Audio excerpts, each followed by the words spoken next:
There are leaders who inherit thrones, and there are leaders who build kingdoms from graveyards.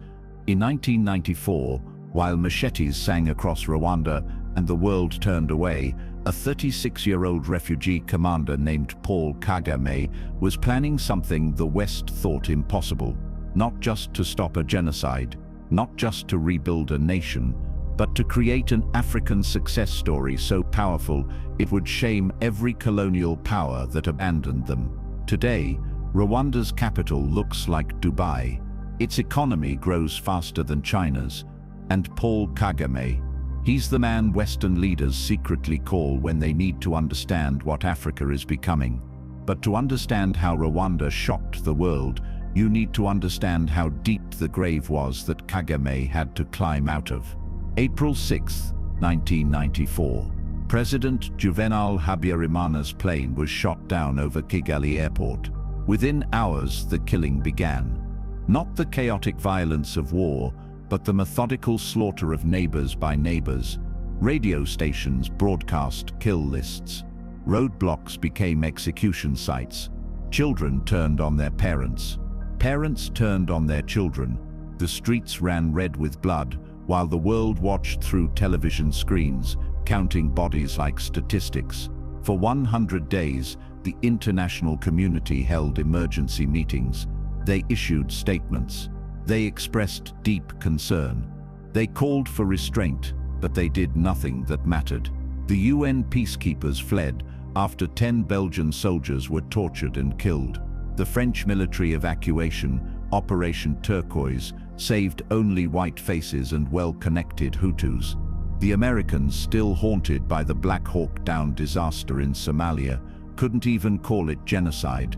That would have legally required intervention under international law, so they called it acts of genocide, a semantic distinction that allowed nearly 1 million Rwandans to be butchered with machetes, clubs, and grenades, while diplomats debated terminology in air-conditioned conference rooms. But 200 miles away in the mountains of Uganda, Paul Kagame was not debating. He was moving.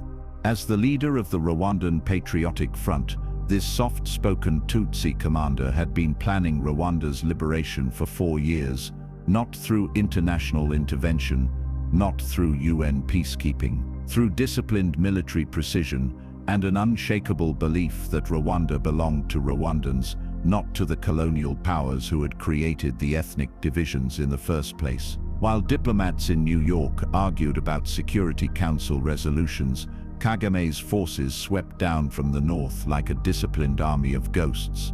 No press conferences, no media interviews, no grand speeches about liberation, just relentless, methodical advancement toward Kigali.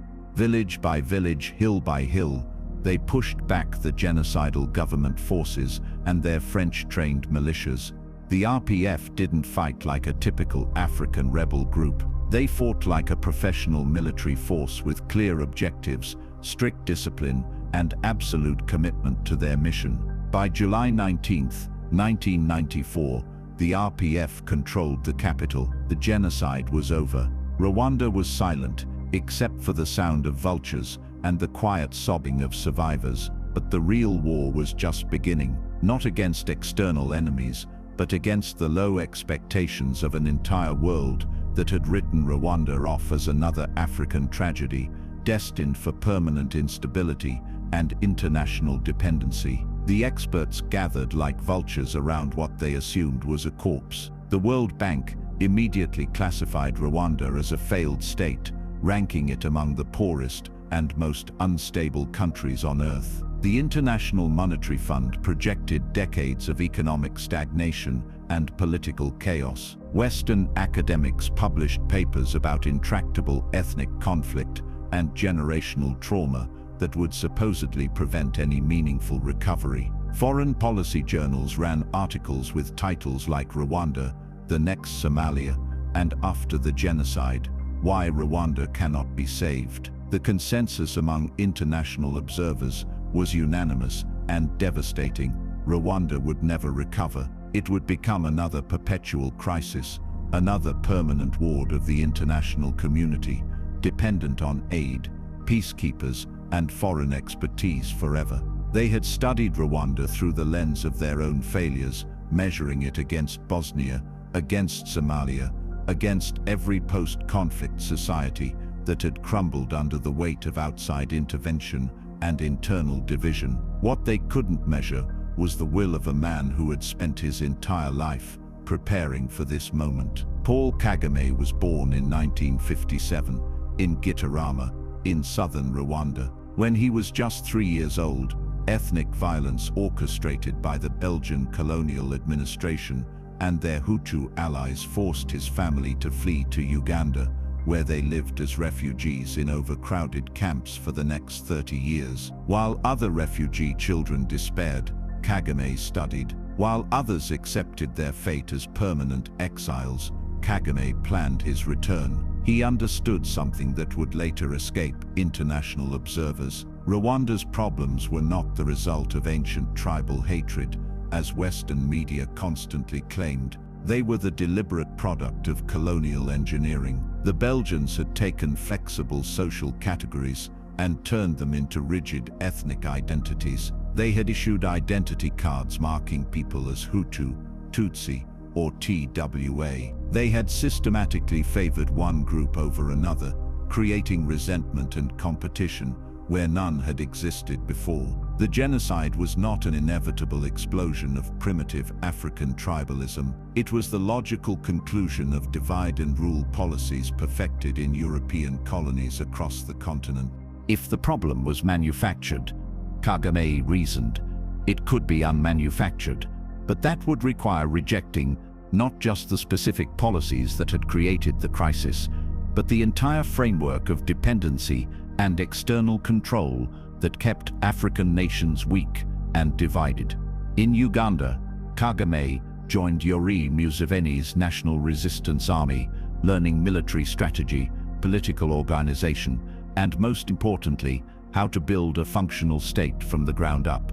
He studied at the Command and Staff College in Kansas, where American military instructors were impressed by his quiet intensity and analytical mind.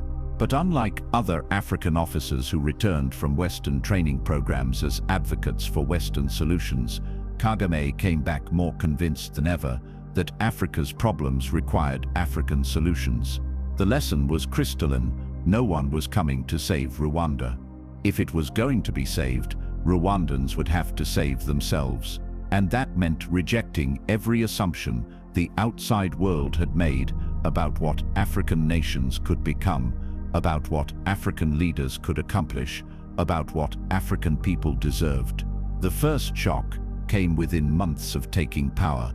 Instead of mass revenge killings against Hutu perpetrators, which every expert predicted as inevitable, Kagame established Kaka courts, traditional community-based reconciliation mechanisms that prioritized healing over retribution. Instead of cementing ethnic divisions for political gain, as African leaders typically did, he banned tribal identification on official documents and made it illegal to publicly refer to Rwandans as Hutu, Tutsi, or TWA. There were only Rwandans now. Instead of accepting the 2 million refugees scattered across neighboring countries as a permanent diaspora, he launched massive repatriation programs and successfully integrated them back into Rwandan society. The international community had predicted that returning refugees would trigger new cycles of violence and instability. What they got instead was the most rapid and successful social reconstruction in modern African history. But Kagame wasn't just rebuilding Rwanda according to some internationally approved template. He was reimagining it from the ground up, creating institutions and policies that reflected Rwandan values and priorities rather than donor preferences and Western best practices. While aid organizations offered emergency humanitarian assistance, he demanded long-term development investment, while international donors pushed for debt relief and continued dependency. He focused obsessively on revenue generation and economic self-sufficiency. While other African leaders made pilgrimages to Washington, Brussels, and Paris with their hands extended, Kagame was quietly building the foundations of genuine independence. He understood that political sovereignty meant nothing without economic sovereignty, and economic sovereignty was impossible while depending on foreign aid, foreign loans, and foreign expertise for basic government functions. The transformation was surgical, systematic, and undeniable. Rwanda abolished school fees, achieving near-universal primary education within a decade, while most aid-dependent African countries struggled with literacy rates below 50%. It implemented universal healthcare through community-based insurance programs, reducing infant mortality by 70% and maternal mortality by 80%. It invested massively in technology infrastructure, becoming the first African nation to provide fiber optic internet access to every district capital, and the first to launch comprehensive e-government services. Most ambitiously, Kagame launched Vision 2020, a comprehensive development strategy that aimed to transform Rwanda from a subsistence agricultural economy to a knowledge-based service hub within 2 decades. International development experts dismissed it as unrealistic African wishful thinking. How could a landlocked country with no natural resources and a traumatized population compete with established economies? How could leaders who had never run anything more complex than a rebel movement build modern institutions from scratch? But the results spoke louder than any skepticism. Rwanda's economy grew by an average of 8% annually for 2 consecutive decades, faster than South Korea during its miracle period. Foreign direct investment increased by 1,400% between 2000 and 2018. The service sector expanded from 15% of GDP to over 60%. Kigali transformed from a shell-shocked ruin into a gleaming modern capital with spotless streets, efficient public transport, and world-class conference facilities that attracted international businesses and organizations. Corruption, which plagued virtually every other African government, became virtually non-existent in Rwanda. Transparency International ranked it as the 4th least corrupt country in Africa, and more transparent than Italy, Greece, or several other European Union members. Government contracts were awarded through open bidding processes. Public officials declared their assets. Civil servants were promoted based on merit rather than tribal affiliation or political connections. Gender equality, which Western countries had been struggling to achieve for decades, became a Rwandan success story. Women held 61% of parliamentary seats, the highest percentage in the world. They occupied senior positions in government, business, and civil society, not because of quotas or affirmative action programs, but because Kagame had recognized that rebuilding Rwanda required utilizing all of its human capital, not just half of it. By 2010, something unprecedented was happening in the corridors of power in Washington, London, and Paris. Western leaders were quietly coming to Rwanda not to offer assistance, not to provide expertise, not to lecture about governance and development, but to learn how a country they had written off as hopeless had become the envy of the continent and a model for developing countries everywhere. But the greatest shock was still coming, because Paul Kagame wasn't content with rebuilding Rwanda as a client state that happened to be efficient and prosperous. He was going to use Rwanda's success to fundamentally reshape Africa's relationship with the West. And that meant doing something no African leader had attempted since independence, rejecting the entire framework of dependency and subordination that had kept the continent weak and divided for half a century. The moment that changed everything came in April 2017, during the 23rd commemoration of the genocide. President Emmanuel Macron of France arrived in Kigali, expecting the usual diplomatic theater that characterized French relations with African countries. Typically, French presidents were welcomed with red carpets, military honors, and carefully choreographed ceremonies designed to reinforce France's paternal relationship with its former colonies. African leaders would express gratitude for French assistance, praise French civilization, and reaffirm their commitment to the special relationship that kept French companies profitable and French influence paramount. Even presidents who privately resented French interference knew better than to challenge it publicly. France controlled too much, had too many ways to make life difficult for leaders who stepped out of line. Kagame had a different agenda.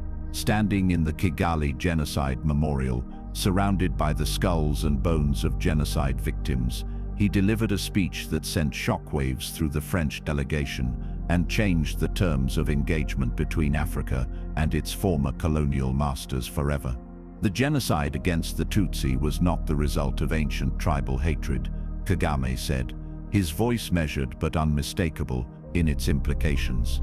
It was the logical conclusion of policies that France supported, enabled and defended until the very end. You trained the military forces that carried out the killing. You provided weapons to the government that organized the slaughter. You created safe zones that protected genocidaires while they completed their work. The French delegation sat in stunned silence. African leaders simply did not speak to former colonial powers this way, especially not in public, in front of international media and diplomatic observers.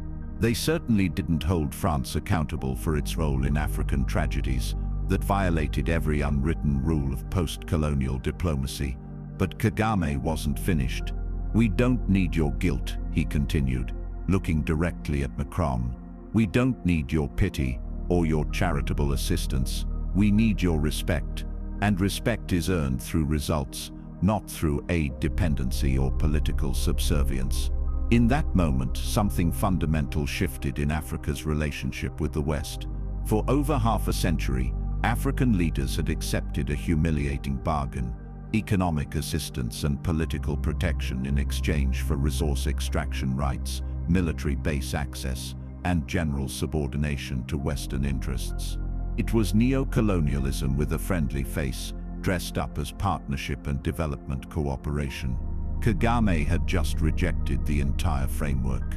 He was speaking specifically about France and Rwanda, but his words resonated across the continent like a declaration of independence that had been decades in the making.